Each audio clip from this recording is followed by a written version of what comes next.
Hello and welcome to What's Map for Cities Skylines, your one-stop shop for everything workshop. There are thousands of items on the workshop now, so finding the right one for your next city build is a huge task. So each day, Monday to Saturday, we'll review some using our 5-star rating and the coveted seal of approval. So join me, fellow Skylines explorers, as we venture out to today's new land. Who am I? I'm BonBonB, and you are very, very welcome. Come here now, girl.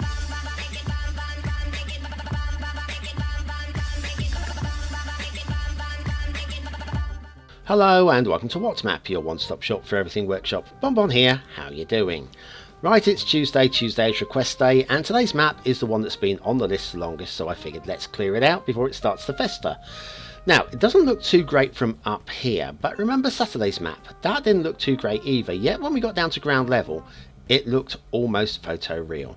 Today's map, not quite so much so, but definitely looks better at ground level than it does from above.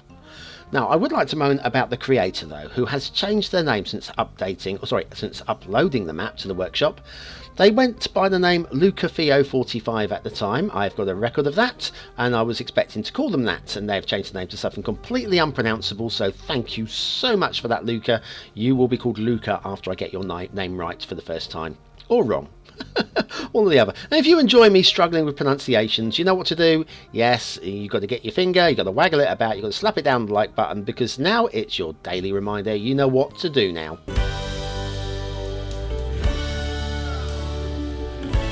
That is right, clicking the like button really does help to support me and any other YouTubers that you follow, so please remember to do it. It gets us much more visibility if you all do it. Thank you very much. Right, today's map is an island in the Mediterranean by Io Arrivo Datatul Lepati. Right, thanks Luca. There's your start square. We have some water in it, unlike yesterday's map. That is a good thing to see. And if we have a look at the resources, it looks like a reject from The Simpsons. Just a little bit. It's not too bad though, quite like it. Definitely a fertile land for farming. Okay, let's have a look at the workshop. Any outside road connections, it says here, and also we're looking at prefab hook. I don't know why. Unlimited outside connections beta, don't know why. We're using the Owl's Alternative Mediterranean theme and Clarity LUT. We'll talk more about those connections in a minute once we get down to map level, but first we're going straight to Assetville because of reasons which will become clear in a minute.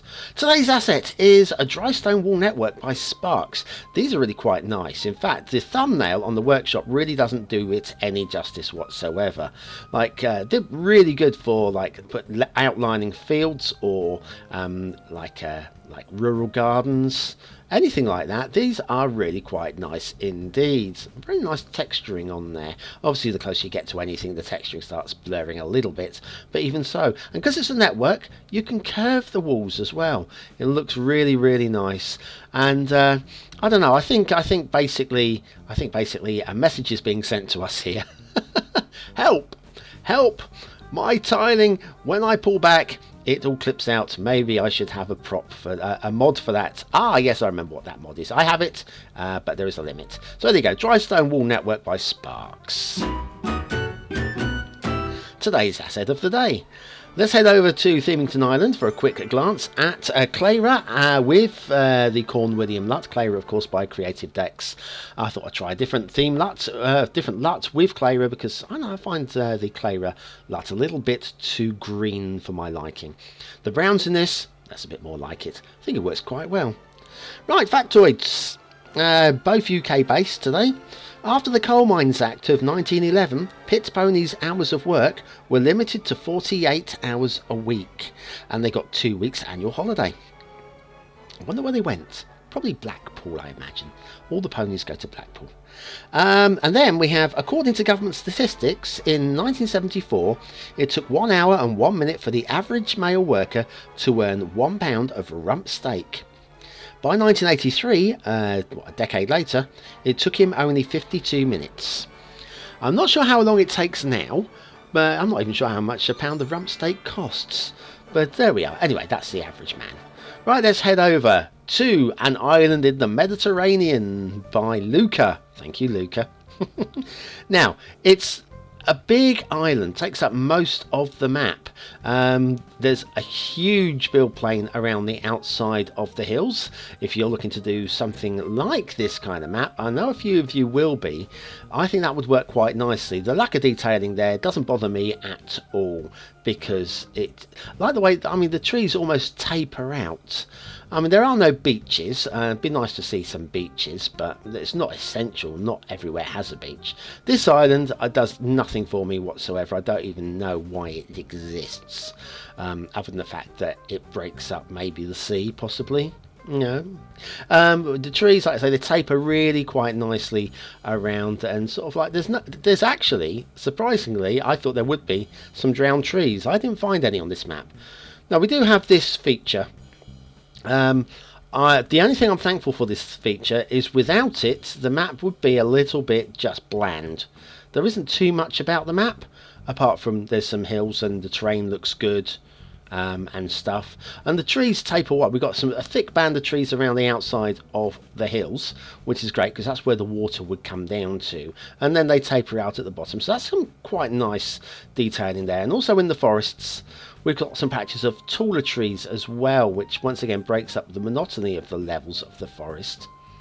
We come up the hills, there's a little bit of detailing up here, and in the top of the hills we've got a little bit of captured water there, which is in a way it's a little bit silly, a little bit, but I don't have a problem with it. I think maybe a lake down here amongst all this forest would have been a nicer place for a lake rather than the top of that hill. We do have also, when we climb to the top of this hill, if we can make it, we got another one up here. Once again, it's a little bit silly, but I'm only thankful that there isn't a river running out the top of it, because those, well, in fantasy maps I can let them go, but in a realistic-ish map like this one, ish, I use the word ish there, I think a river running out the top of one of those would just look a bit silly. Oh, more than a bit silly, a lot silly. What else have we got? We have got a railroad here. Now, we have no outside connections, which is why I'm surprised why we've got the outside connections mods required. But we've got the factory, and we've got this overgrown rail. I don't think it's been done particularly well. I mean, it's clearly an abandoned railway line. I give him that.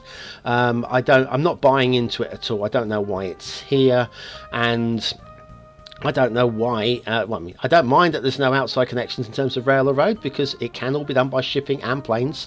The rail ends in that rock. I don't know where that rock would have suddenly appeared from. Maybe it's a meteorite that's just plopped itself down, unfortunately, on the end of the rail. I don't understand. That doesn't make any sense at all.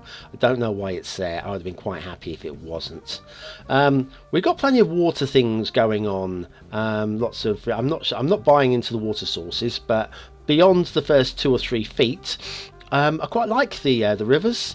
They're not entirely accurate in terms of like a geographical thing, like the water sources coming out of the side of the lake, but then I can't complain because Merrickstowe does exactly the same.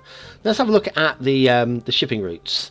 Yeah, Merrickstowe being my own map, I did exactly the same thing. When I look back at it, I think, yeah, it kind of made sense in my head when I did it, and to be honest, it doesn't really work, but hey, it still looks good, okay? So shush now. Shush now. Yeah, shipping route goes all the way around the island. There's no groundings. I'm loving the shipping routes as well. They are nicely arced and curved, and shipping lanes all blend in with each other very nicely indeed. High credit for that. The amount of times we don't see anything like that is all the time, basically. Water flow, we have got some rivers with a little bit of light water flow coming down and out. Nothing too strong. All these rivers are very shallow with light water flow. If you're going to draw water from these, you're going to have basically no water at all. So maybe you'd be drawing water from the sea, and pretend you've got some desalinization plants, of course. But yeah, I mean, the rivers, they look good. They are very shallow. That's fine. I don't mind them shallow. Aesthetically, they're very nice indeed. No drowned trees, and I'm thankful for that. That's very nicely done as well. If there is any, they've just got their toes in the water, and that is fine. I don't mind that at all, as long as they haven't all got their toes in the water, which would then lead to believe that it was just like a bit of bad work. But yeah, I like the lake. I'm just not sold on this particular river coming off the middle of the lake. It doesn't really doesn't feel normal, doesn't feel right. But hey, that's just it, and I can't fault him because I did. Well, I can fault him because I did exactly the same, and I'm faulting myself at the same time because hey, that was my first map. I'm doing the second map now. You do know that, don't you? You're going to join me tonight, watch me make a little bit more of it, are you? I've nearly finished it. Okay, your chance to vote on the map now. Is it a 1-star map? Is it a 5-star map? Is it somewhere in between? I think this is going to split the decision a little bit. A little vote down the middle. Some of you, I think, are not going to like this at all. Others, I think, will really appreciate the potential of it. There is potential, and I will let you know my ratings in just a couple of moments while I set the camera down for a thumbnail. There it is. Lovely. Right, okay, what shall I give this? Well, aesthetically, I think it looks okay. It's not outstanding, but I think it looks a little bit more. I'm gonna give it a really low 4.